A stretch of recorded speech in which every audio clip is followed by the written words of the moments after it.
Hey, how you doing, guys? This is your boy MiguelitoCustom showing you the custom wire harness that I did. It's all fully custom. It's on the bottom of the seat. I made it more smaller, more shorter. Custom wires from the front all the way to the back, so we're gonna test it out on the bike.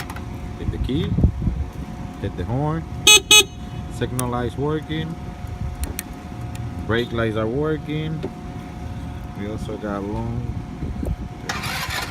the switch to start it.